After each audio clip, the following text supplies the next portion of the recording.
Hey there, storytellers, welcome back to my channel and welcome to a different angle. You can see my chaotic desk behind me. This is where I do all of my writing and or editing and a lot of video planning. But I thought I'd shake things up today because today's video is kind of just going to be a discussion video, as you can tell from the title down below.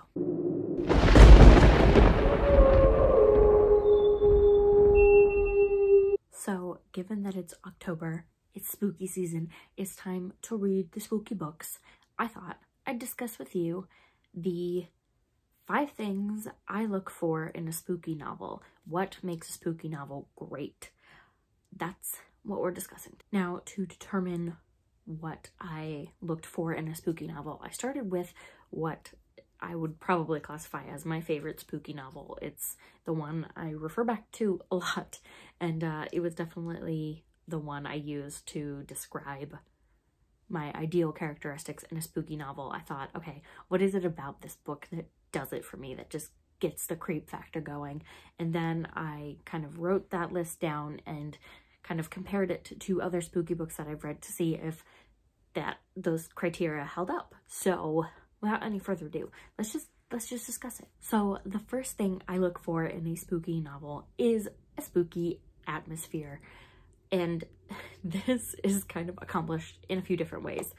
I look for a setting that is kind of desolate and decrepit and sort of removed from society, a little bit old, you know, something that just kind of makes you feel on edge when you walk into it, if it were a real place, and something that maybe gives you the chills and the heebie-jeebies. And then I like it taken to the next level. You know, a creepy house is creepy any time of year, but it's creepier when it's cold and rainy and things creak and make extra noises and all that stuff as the house settles into the weather. I think the more uncomfortable the actual setting is, the creepier the book is. So I look for really creepy settings. My particular favorite is creepy old houses, but you know, I would love to read a book set in a creepy old library or, you know, a creepy school, something like that, which is why I have a lot of dark academia novels that I look into, because that kind of ticks the boxes. But that is criteria number 1. It needs to be a really spooky atmosphere. Criteria number 2 is isolation. The more a character is isolated or feels they're isolated, I think that makes it creepier. For example, if a character is experiencing something out there and crazy, but they're surrounded by people who they feel are their support system, you know, who say, you know, that's a little bit weird, but I have your back, we can figure out what's going on, then it lessens the creep factor for me, because the character feels a little bit validated. They feel like, okay, I'm not entirely crazy, we can go forward from there. But if a character is emotionally isolated from other human beings, I think that just really heightens the creep factor, especially if they're also physically isolated from other human beings. If they're stuck somewhere where weird things are going on and the only other person maybe that's with them, or few people, are like, you're crazy, you don't know what you're talking about, just let it go, then they're both psychologically and physically isolated from a larger community. You know, the community that's immediately around them isn't supportive. They're alone, basically. And I think the more you're alone, the more your thoughts start to churn, right? The more that noise is a little bit less, you can't rationalize it away as much. You're like, you know, when you're around other people or you feel supported, you hear a noise and you're like, that's just the house, it's fine, or it's the neighbors or whatever. When there are no neighbors and you're alone in this house and it's old and creepy and you hear a noise and you've been alone for a long time, so you're mentally isolated, you have no real connection to anything anymore, the more you start to doubt your own experiences and what you're seeing. And I think that adds a psychological level of creepiness that's just, it gets to me every single time. Jumping off of that, criteria 3, I really do look for that psychological distress in a character's situation. You know, if they're isolated but they're calling their mom and everything's fine, even though they're experiencing weird stuff. It's less creepy.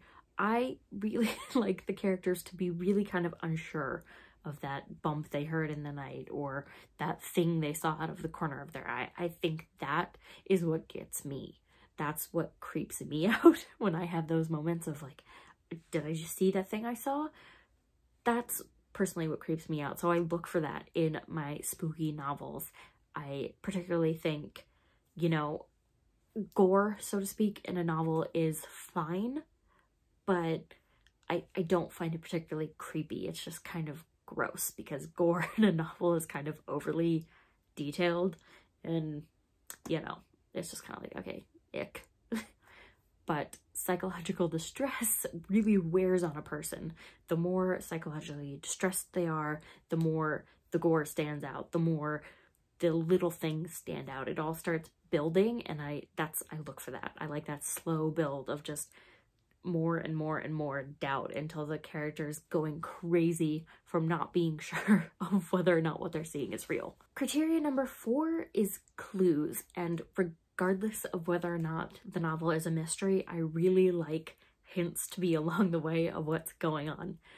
If it's a mystery, of course, there should be clues along the way. You should be able to start being able to piece together what's happening, but I like that in a spooky novel in general, if that makes sense. You know, I want, if the main character is experiencing these crazy events, I want it to be at least possible to start to piece together who the villain is or who the antagonist figure is and what is going on and why it's going on and all that. I like a little bit of mystery to be in my spooky novels, regardless of whether or not it's a full-on like Agatha Christie style mystery. Like it doesn't all have to be a fully put together, you know, crime mystery, so to speak, but I like some mysterious figures, mysterious elements. That's what I'm looking for. And bonus points if I can't find all the clues on the first read.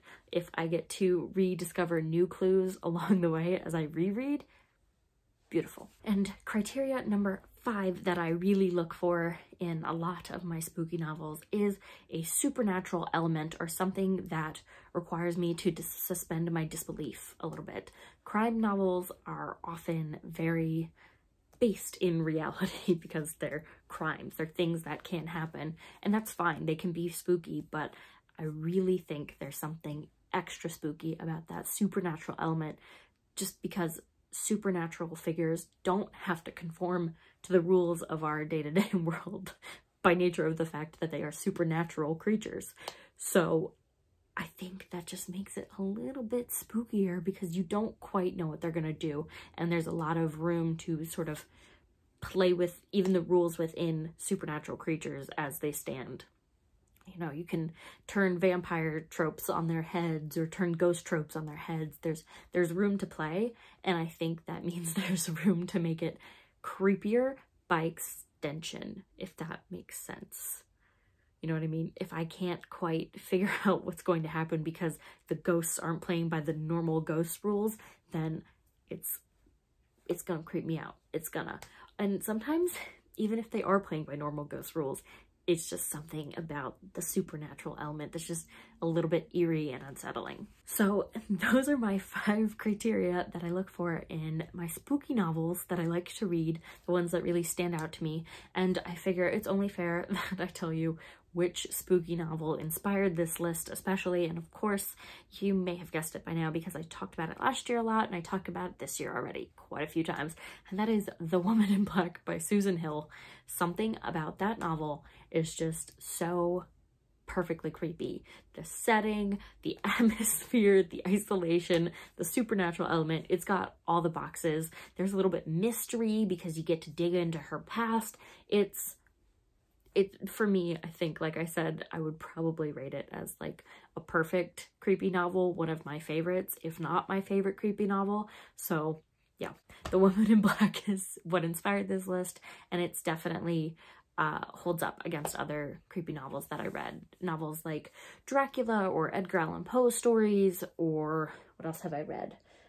Frankenstein, you know, things that have one or more of the elements are some of my favorite creepy stories, and a lot of them are classics, so there might be something to say for that as well, you know, maybe just something about the old school language maybe makes it extra unsettling. Hard to say, but there you have it. That is my list for what makes a spooky novel great, in my opinion. If you agree, let me know down in the comments. If you have anything you think should have been on this list, you know, what do you look for in a spooky novel? Let me know down in the comments as well. But for now, I'm going to get going. If you want to keep up with me and all of my bookish adventures, you can go ahead and click the subscribe button. And of course, I highly recommend that you ring the little bell so that you don't miss a beat, because every day in October, it's Bookoween, which means you'll be getting a video from me every day for the whole month. So ring that bell so you get notified when I post. I will see you guys tomorrow on the next one. Bye!